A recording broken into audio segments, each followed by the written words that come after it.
All right, so we have a deadline approaching. It is with Mr. Biden. And of course, all of this is relating to SAB 121. I'll break it down for you guys and what it might mean for crypto in the next few days. So make sure and stay tuned right here. My name is Paul Barron. Welcome back into Tech Path. I want to thank our sponsor here on the show, and that, of course, is Tangem. Make sure and jump over to their website. Get into self-custody. This is the time where you can become self-sovereign, and the way you can do that is with a secure hardware wallet. Tangem is the route, slim as a bank card, secure as a vault. So all you have to do is hit that little Get Tangem button right there. It's going to take you to the 3-card set. Get that one. Use our link. It's going to give you a discount, and you can start your journey on holding your own tokens on your own self-custody device. Make sure and check it out. All right, let's get into it. A lot is happening right now. We'll break down some of the SAB 121 news and why this is such an important next 48 hours as we go through the weekend. And on Monday, we're going to see a very interesting, I think, decision. But before that, breaking April PCE inflation now is holding steady right now in line with expectations at 2.7, which is good. Core PCE inflation was 2.8, in line with expectations at 2.8. So that at least is holding. So the key, I think, of course, with the Fed is that we needed a little bit more on the downside to be able to see some potential. So I think we're still in for the narrative of no cuts. Now, question whether or not we get cuts later in the fall, still yet to see once we see the true inflation data start to come out over the summer months. Another thing I want to hit on right here, of course, is Coinbase platform APIs just launched. So the ETH ETF is going to launch in the middle of on-chain summer, so expect some pretty big movement there. I don't think, and I would agree with that, you're probably not bullish enough because there's going to be a lot of movement, I think, through on-chain summer, base, and everything that's happening within the ETH ecosystem. Make sure and check that out. All right, one thing I want to do is get to a clip here because this gets into a little bit about what's happened in the month of May, because a lot happened here. Take a look. Let's go back through the month of May. May 8th, the administration comes out and says, we're going to veto a relatively benign bipartisan bill working its way through Congress. President Trump sees that on May 11th and says, there's a place for crypto in my administration. The 90 million Americans that own crypto look at that and say, well, that seems reasonable. The administration, the Democratic Party realizes, oh, geez, maybe we're on the wrong side of politics. They then say, we won't veto an additional bill that's working its way through the House and ultimately passes the House. President Trump then doubles down, says, not only is there a home for crypto, I want to support it. I want it to develop here in America because I want to support interesting new technologies in this country. Then the administration looks at it and says, well, we have to do something. The Ethereum ETF gets approved also in May. So you basically have both parties realizing you have a large electorate, right, mostly male, many non-white, disproportionately non-white, who are interested in digital assets, interested in seeing develop. And so both parties are saying, what can we do to be helpful? It certainly all started with May 11th at Mar-a-Lago, President Trump saying, hey, there's a place here in my administration. All right, so I would agree to a certain extent. A lot of these kinds of situations did coil up, but there was a lot of work that was done, I think, in the lobbying infrastructure in D.C. that put a lot of this in place. And I'll explain this in a second, because that really is the support. When you look at any kind of political support, it usually comes with money. Now, the validating stamp, sure, I think that started with President Trump, former President Trump, and where that's going. And of course, now we're seeing a complete almost pivot and about face from even the Biden White House. So a lot of that queuing into this one thing, and that is SAB 121. All right, so here's a quick tweet right here. Probably forgot, but I think a lot of people understand SAB 121. This is essentially in the president's hands right now, and he can either veto this, and it would basically approve what the SEC was trying to do, which was keeping the banks from holding crypto, custodying crypto, or he can veto it. If he vetoes it, then that would occur, and of course, that changes everything. If he lets this go through, or even if he doesn't do anything, it would automatically go into law. So that in itself is a huge step in the right direction. We'll know all of this on Tuesday next week. So next few days, very, very important for what's happening. Here's Ryan Sharon Adams from Bankless talking about this. If he lets the SAB 121 repeal pass without a veto, then maybe I'll take his crypto pivot more seriously. And he's looking at the point of, is the White House just positioning right now positively because of the potential vote swing that the pro-crypto voters could be. We'll know a little bit more early next week. Another thing that's happening, though, which I thought was kind of interesting, is that Cynthia Lummis and Patrick McHenry are pressing Biden not to repeal this. So they actually did a letter. This is here recently, too. A couple of points they noted out. This was a letter on Thursday, yesterday, to President Biden, citing the bipartisan votes that supported this and the overwhelming bipartisan. We urge you to sign the HJ Res 109 into law and work with the SEC to rescind the staff guidance, which was the SAB 121. So why would they send this letter if there's not some potential possibility of him actually vetoing this? That will be something to watch. So there's a lot happening right now. DC politics are going to be politics, and I think we're going to see a very interesting next week, especially around Ethereum, and I think some of the other projects that we're going to see more activity on, especially as we get through more regulatory alignment here. Another thing here coming in from Uniswap right here. Too little, too late. This is pandering to the crowd is missing the point. The Dem establishment is finally realizing that being anti-crypto by letting Senator Warren run financial policy will lose elections. I think that is true because we have seen so many Democrats starting to cross the lines when it comes to supporting these crypto bills and also the legislation that's out there. So this, I think, is true. Whether they really change the Democratic Party, I think that still is up for debate. Remember, a lot of the Dems are in a position right now where they could lose the Senate. So I think this is becoming much more important over the summer. If you look at kind of where the support has come from, and this is in reference to lobbying, this is data coming back from 2022. And crypto was here, big tech, pharma, defense, and then investment. I want you to note the investment category. Because when you go over to Open Secrets and you look at where the money is coming from right now, about $1 billion.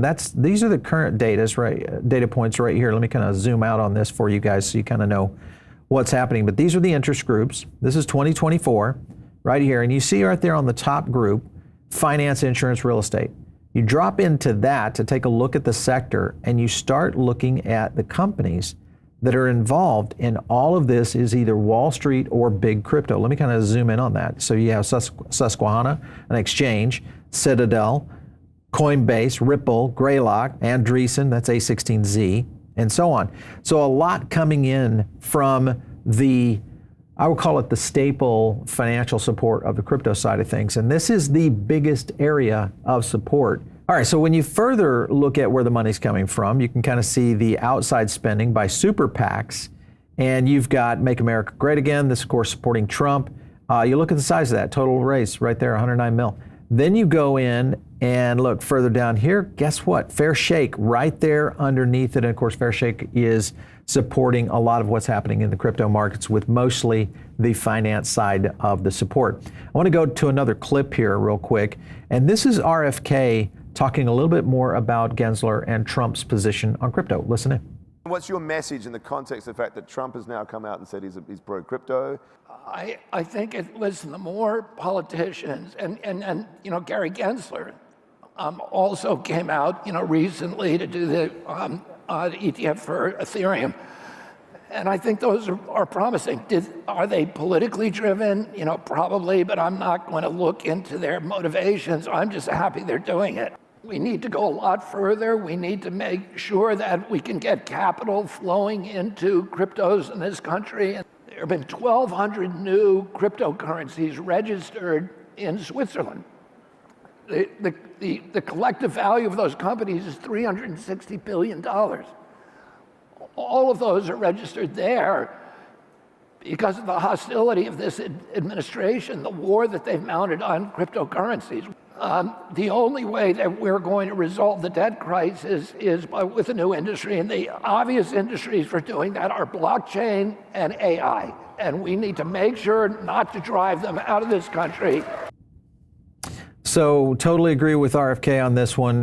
You look at the size, and he is mentioning that this is something we've talked about over and over again, as innovation has been moving offshore for quite some time. It's pretty much been kind of our mantra of backing what's happening within the blockchain industry. Just look at the blockchain developer jobs. This was back in 22. Look at that, growing. I mean, this is exponential growth from 2020 up to 22. And imagine, had we had policy in place, where this would be now. You could be seeing 10,000 jobs out there.